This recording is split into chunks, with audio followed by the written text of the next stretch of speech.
Okay,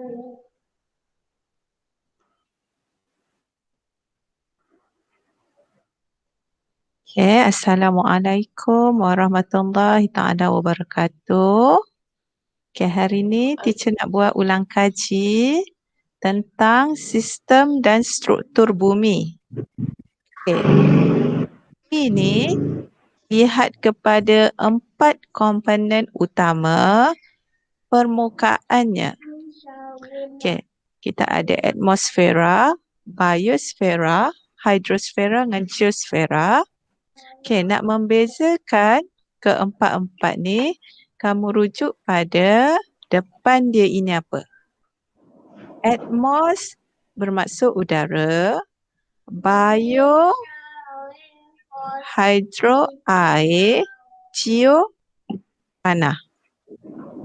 Kita tengok pada perkataannya. Okay, seterusnya, hidrosfera kita tahu adalah zon air. Tak ada masalah kot. Termasuklah yang terdapat dalam wap air dalam atmosfera. Atmosfera pula merupakan zon udara yang meliputi permukaan bumi. Okay. Geosfera kita tahu merupakan kawasan batuan atau tanah di atas permukaan bumi. Biosfera, bio ni menunjukkan kepada hidupan. Termasuklah manusia, tumbuhan dan haiwan, benda hidup. So permukaan bumi yang mempunyai benda hidup kita panggil biosfera. Okay. Untuk atmosfera, dia punya stratifikasi, dia punya lapisan. Okay. Mengikut jarak daripada permukaan aras laut. Kita tengok pada gambar ni. Okay. Yang paling bawah adalah troposfera. Okay. Stratosfera, meso, termo, exo.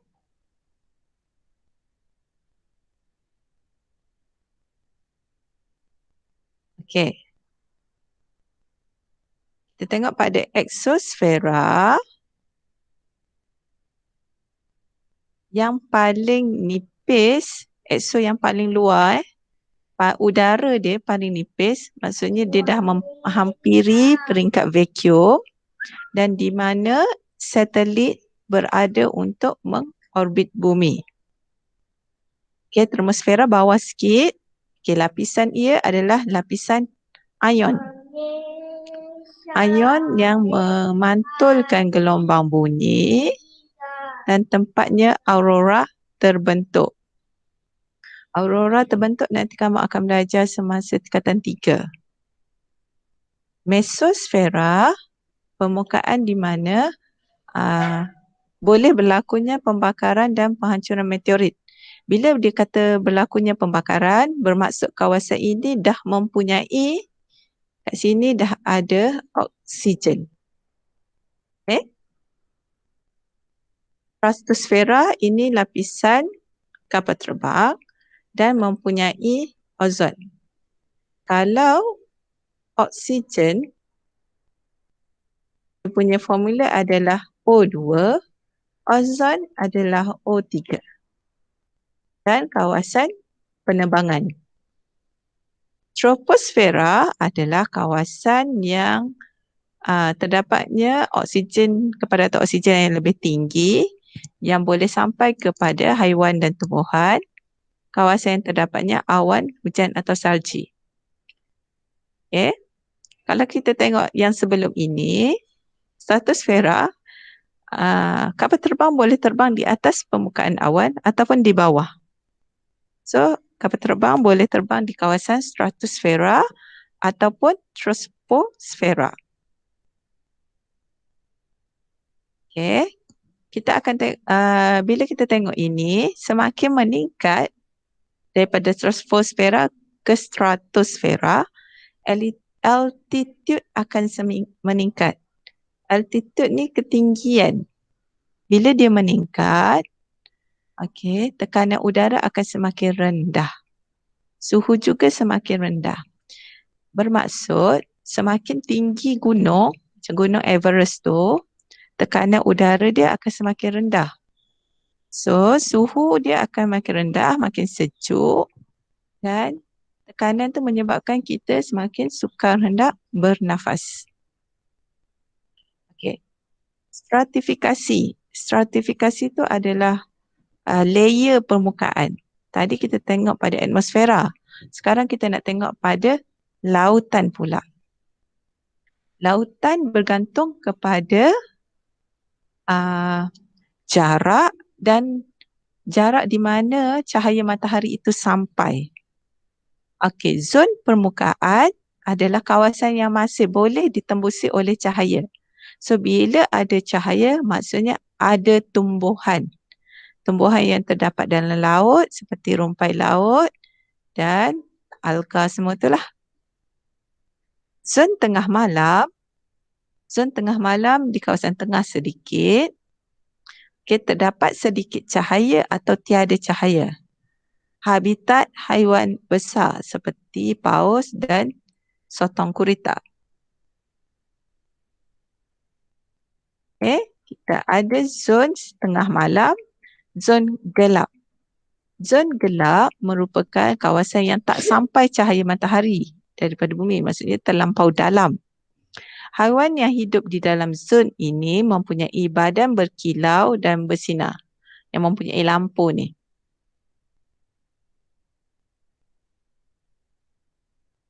Itu adalah zon gelap. Seterusnya kita tengok pada kitar air. Ini kita belajar daripada sekolah rendah lagi. Proses kitar air di mana matahari, haba daripada matahari menyerap wap air sehingga berlakunya penyejatan pada permukaan air laut. Wap air tersejat, terkondensasi akibat suhu yang sejuk pada permukaan atmosfera. Bila wap air terkondensasi menghasilkan air hujan.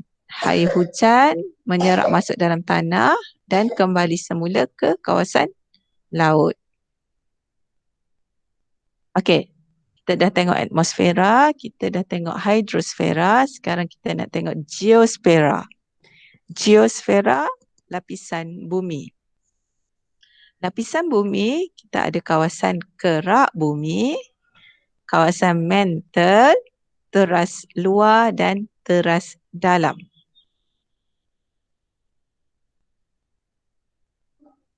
Okey, bergantung kepada kedalaman dan saintis menganggarkan dia punya keadaan.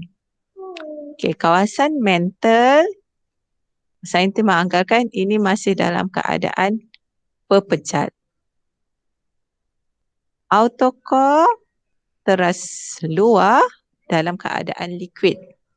Liquid ni bermaksud kita punya lava-lava dan inner core, maksudnya teras dalam merupakan keadaan solid, berpecat. Okey, kalau ada sebarang soalan, boleh kemukakan, boleh tanya. Okey, so bumi ini merupakan planet yang special Allah jadikan. Memang special untuk semua kehidupan. Maksudnya suhunya tidak terlalu panas dan tidak terlalu sejuk. Tidak terlalu panas, jaraknya daripada matahari. Tidak terlalu sejuk kerana permukaan bumi kita ada atmosfera. Kita ada air dan kita ada oksigen. Kalau planet lain, mungkin dia ada unsur air tapi suhunya sejuk sehingga air itu jadi ais. Itu specialnya bumi. So, kerak bumi dikaji daripada segi bentuk jenis batuan. Jenis batuan berbeza daripada warna, bentuk, struktur dan tekstur. Dan bagaimana dia terbentuk. Sebab batuan ini penting dia mengandungi mineral. Mineral inilah yang kita manusia ekstrak untuk dapatkan mineral. Bila kita dapatkan mineral, kita boleh jadikan barangan. Contohnya aluminium. Aluminium tu kita dapatkan daripada batuan yang kita lombong. So bila kita hantar ke kilang, kilang ekstrak aluminium, barulah boleh buat buatan. Semua besi, emas, semua itu datang daripada mineral batuan. Okay. Batuan bumi kita kelaskan kepada 3 bergantung kepada bagaimana ia terbentuk. Okay. Batuan igneous, okay, lepas ni boleh keluar rumah, belek batu yang ada di sekeliling rumah. Adakah dia batu igneous, batu sedimen ataupun batu metamorfik, bergantung kepada bentuk warna dia. Okay. So kalau igneous adalah hasil pembekuan dan penyejutan magma dan lava. Maaf sekejap. Lagi makan.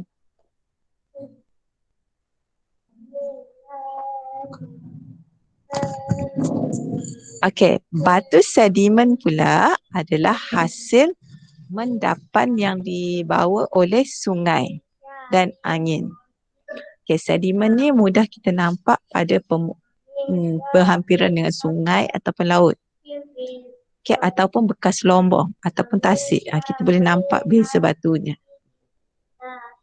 Metamorfik adalah hasil igneous dan juga sedimen tapi terdedah pada suhu dan tekanan yang tinggi.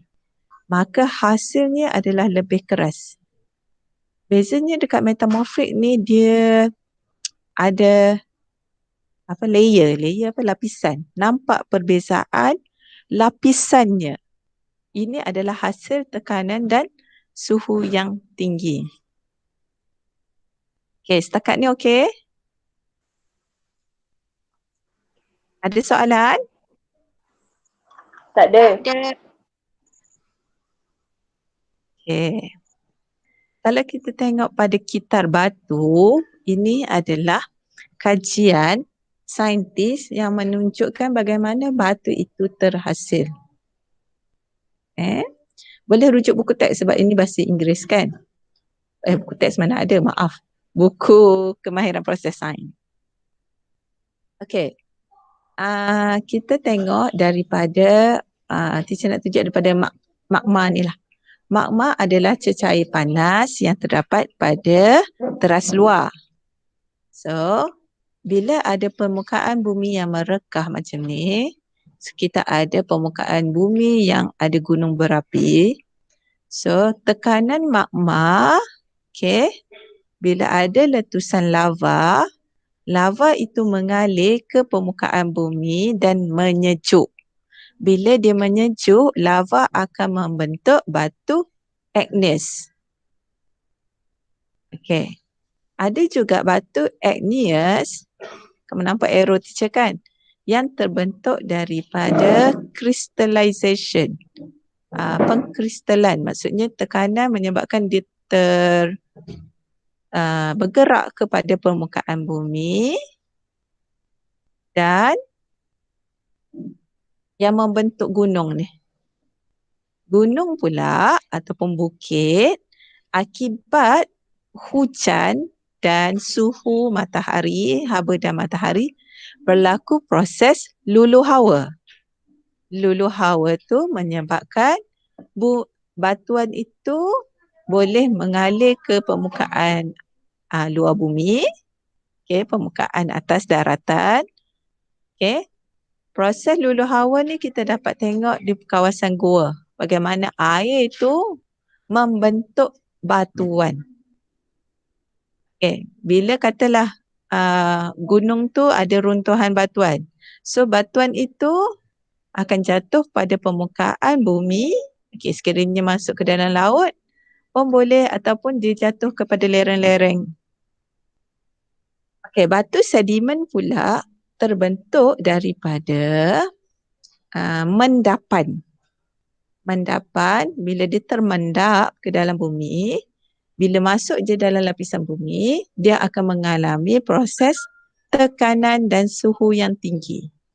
Sebab suhu dalam bumi tinggi, panas.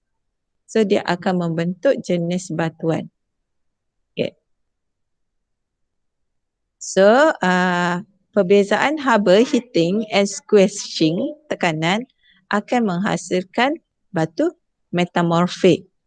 So, dalam bumi kita memang ada batuan. Macam mana boleh terkeluar ke permukaan bumi sama ada kita manusia melombongnya mencari jenis batuan itu atau berlaku pergerakan pelat bumi menyebabkan batu tu terkeluar daripada bumi, berlakunya gempa bumi ataupun berlakunya apa lagi seperti banjir. Maksudnya pergerakan bumi seperti banjir, berlakunya lulu hawa kita panggil. Okay. Proses utama bumi yang kita panggil exogen ini, kita panggil exo bermaksud luar. Exo ni bermaksudnya luar, bermaksudnya berlaku pada permukaan bumi.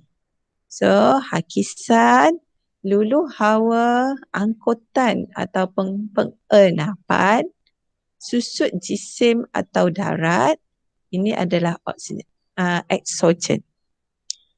Okay, lulu hawa, tindakan air. Ada macam kat kawasan gua tu senang kita nak faham itu lulu hawa. Hakisan, runtuhan disebabkan macam banjir ataupun tanah runtuh, itu hakisan. Angkutan ataupun enapan terenap, termendap. Angkutan batu itu pergerakan batu. Susut jisim hampir sama maksud dia dengan hakisan. Berlakunya pengurangan struktur bumi itu. Struktur tanah. Nanti kita tengok balik. Okay, hakisan boleh jadi dekat kawasan pantai juga. Sekejap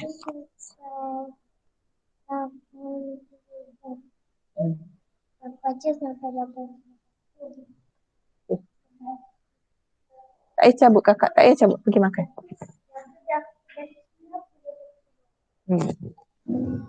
Okay, sorry. Hakisan, okay, akibat tindakan ejen yang bergerak. Ejen yang bergerak boleh jadi angin, air dan ombak. Kalau hakisan disebabkan banjir, air lah, air banjir. Disebabkan angin pun boleh, disebabkan ombak pun boleh. Okay. Lulu hawa adalah proses pemecahan dan penguraian batuan akibat perubahan suhu air hujan. Tindakan frost. Frost bermaksud batuan ais yang menyejuk. Ini adalah pada negara yang mengalami salji. Ataupun mikroorganisma pun sama. Mikroorganisma boleh hidup dalam kawasan batu. So, bila dia ada tindakan dia pada kawasan batu, dia boleh melemahkan struktur batu, boleh menyebabkan batu itu pecah. Susut jisim asal susut darat, bezanya adalah pergerakan tanah, dia lebih kurang macam hakisan, cuma kadang-kadang dipengaruhi oleh daya graviti, iaitu tanah runtuh. Dia kadang-kadang susut jisim dengan hakisan tu bertindak bersama-sama. Okay, bila berlaku tanah runtuh maksudnya batuan-batuan daripada dalam bumi itu kadang-kadang terkeluar pada permukaan. Okey, angkutan atau enapan, okey, hampir sama dengan lulu hawa dan hakisan. Di mana ejen seperti air, ombak dan glasier, okey, berlaku dalam ni, maka ada batuan pada permukaan atas terenap. Maksudnya benda ni berlaku secara semula jadi.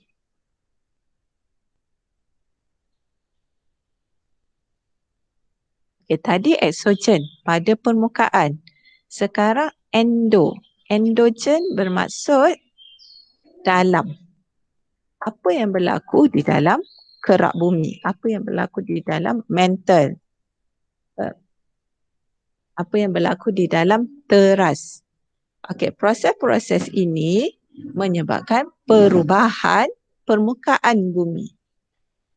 Cuma proses ni sama ada cepat ataupun lambatlah. Okey, sorry.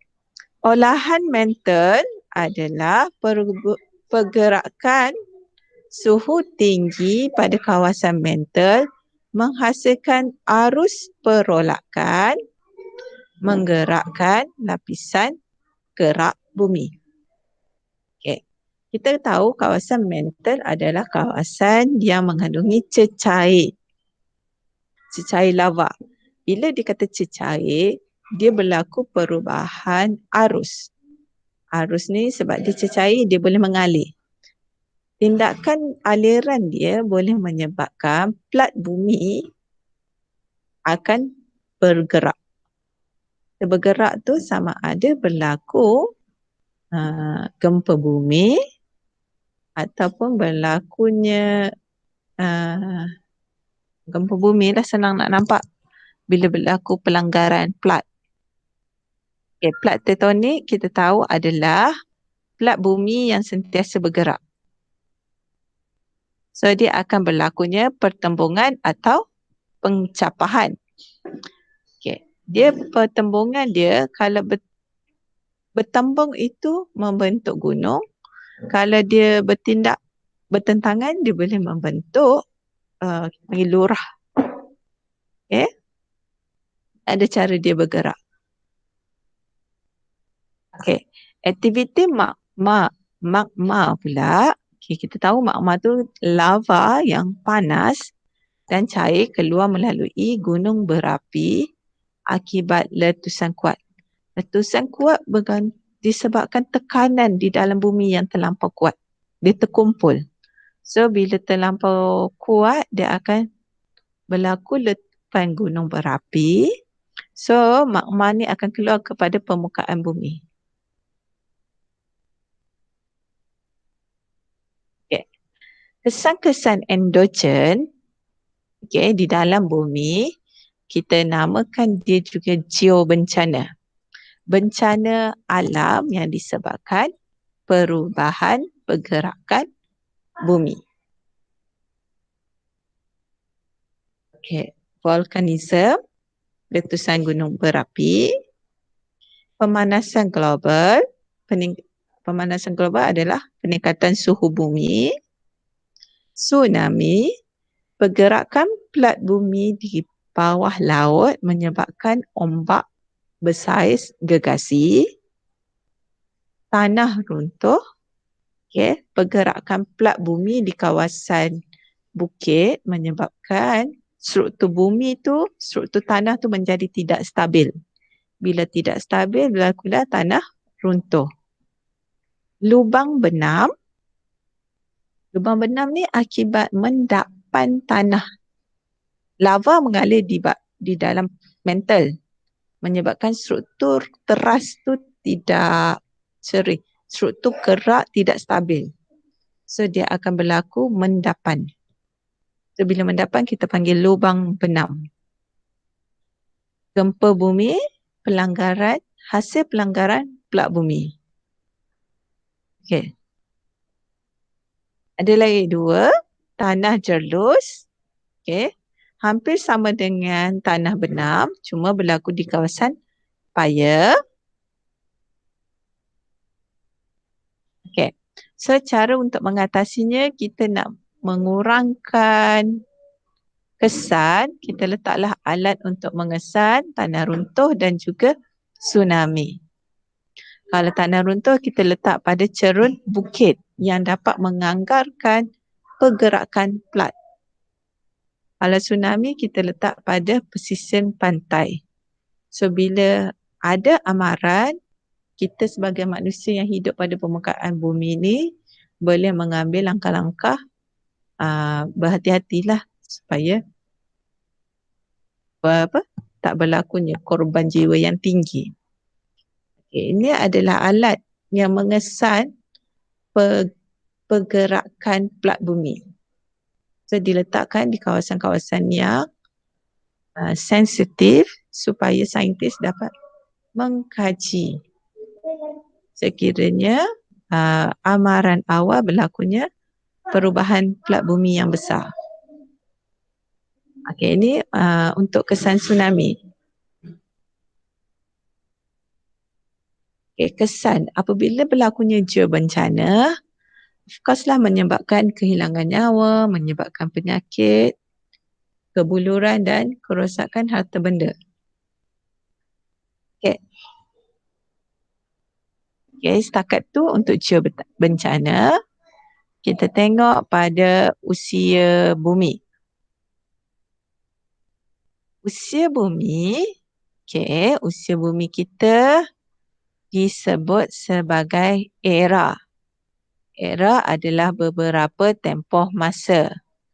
Secara teorinya, saintis menganggarkan 4.5 bilion tahun yang dulu, bumi ni terbentuk daripada meteorit yang diperolehi masa ayat 3. Saintis menganggarkan usia bumi menggunakan kajian terhadap batuan. So bila batuan didapat kaji adalah meteorit. Meteorit kita dapat tahu daripada angkasa sebab unsur batuan tu tak terdapat di bumi. So kajian batuan menyebabkan saintis dapat teka usia bumi. Dia anggarkan 4.5 bilion tahun. So usia bumi anggarannya daripada dia guna era. Okay, sehinggalah sekarang kita manusia di sini. Dia datang daripada zaman era Precambrian.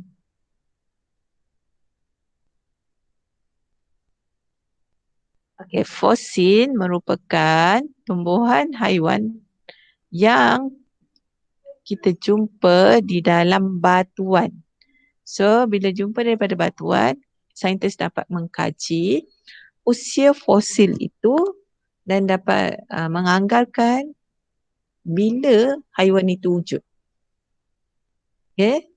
So, memberi maklumat bagaimana spesies haiwan dan tumbuhan itu berubah merentas era. Maklumat tentang spesies yang mungkin telah hilang, pupus daripada bumi. Okey, sumber bumi dan geogunaan. Okey, ini masuk topik 6. Air permukaan bumi. Welcome Iman.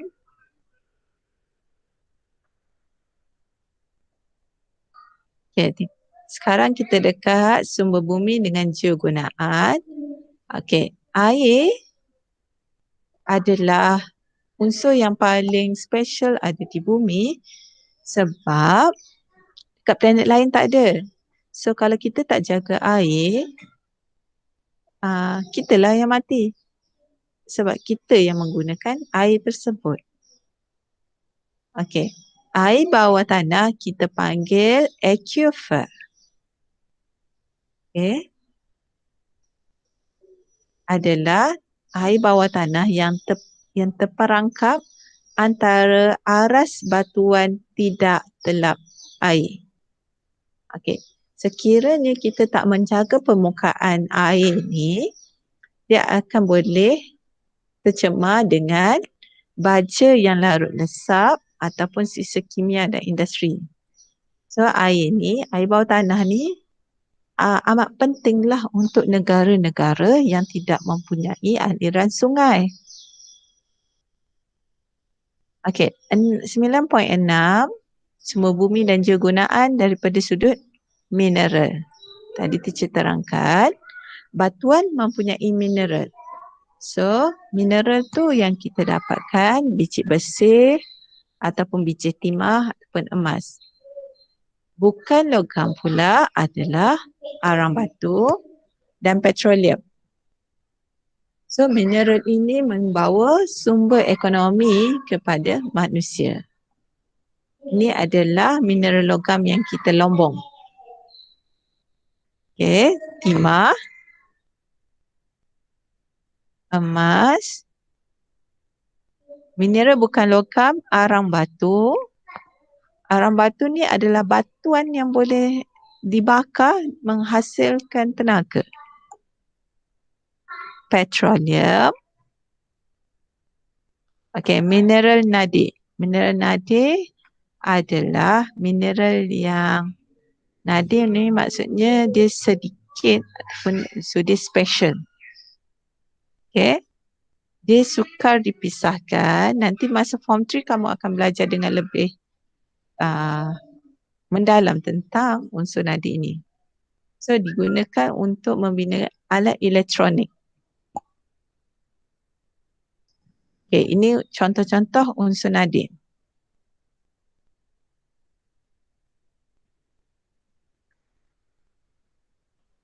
Okay, kegunaan dia.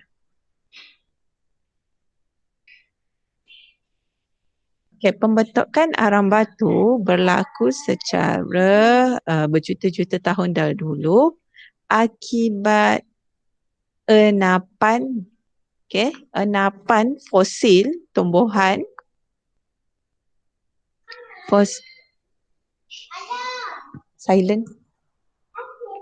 fosil tumbuhan yang terenap pada lapisan bumi dan akibat tekanan haba. Tekanan dan suhu yang tinggi menghasilkan arang batu. Okey. Petroleum pula akibat sisa laut hidupan yang berada di dalam laut. So tekanan itu menghasilkan cecair. Okey. Gas asli terbentuk selalunya permukaan petroleum. Gas yang terperangkap unsur dia hampir sama dengan petroleum lah. So plantan minyak digunakan untuk menggali kawasan yang berkemungkinan mempunyai gas asli dan petroleum. So petroleum inilah yang kita guna sebagai unsur bahan api sekarang ni. Sebab dia dihasilkan berjuta-juta tahun dahulu. So kemungkinan petroleum ini habis tu boleh berlaku. Hydrothermal adalah permukaan air di kawasan permukaan bumi tapi panas akibat pergerakan lava di teras bumi. Macam yang kita ada dekat kat Negeri Sembilan ni. Air panas yang jalan nak pergi Melaka tu. Okey, berlakunya akibat sumber dia daripada magma. Dia memanaskan air aquifer yang terpanas. Aquifer tu air bawah tanah. So menghasilkan bila bersambung dengan permukaan bumi menghasilkan kolam air panas. Seterusnya aktiviti manusia yang boleh menyebabkan kemusnahan bumi, penyahutanan, pertanian, perindustrian, pembakaran terbuka. Akibat aktiviti manusia menyebabkan hakisan tanah, banjir kilat, kepupusan flora dan fauna, pencemaran air, bunyi terma. Terma tu haba. Air pada air laut dan kolam. Suhu tinggi. Pencemaran bunyi. Seterusnya pencemaran akibat apa benda? Pemanasan global akibat suhu yang tinggi. Suhu bumi yang tinggi sebab perindustrian semakin tinggi. Okey, itu saja untuk topik ini. Ada soalan? Tak ada. Ya. Hari ni kita ada Tak ada. tu. Okey, kalau tak ada soalan,